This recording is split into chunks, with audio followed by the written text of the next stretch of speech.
Parlate ragazzi del Napoli. Il punto è questo, la dirigenza non scherza.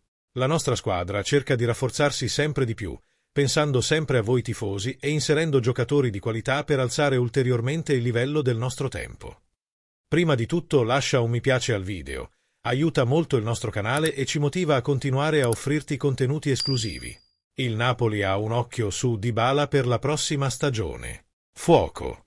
Esatto, ragazzi, avete sentito bene. Fonti vicine al club hanno rivelato che il Napoli sarebbe interessato a ingaggiare niente meno che Paulo Dybala per la squadra.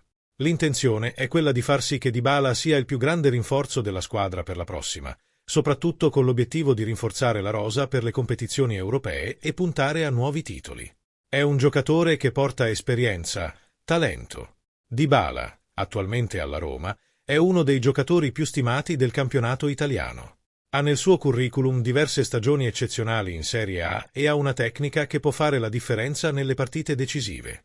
Inoltre, il Napoli ritiene di poter integrare e rendere ancora più interessante il nostro settore offensivo. E non dimentichiamoci che ha dichiarato in precedenti interviste di apprezzare lo stile di gioco del Napoli e di rispettare la nostra storia.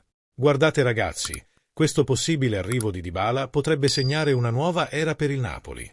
A pensarci bene, ha senso. Parliamo di un giocatore che, oltre ad essere estremamente abile, capisce la Serie A come pochi altri. Ha già dimostrato più volte il suo valore sul campo, sia alla Juventus che ora alla Roma, e ha tutto per portare ancora di più.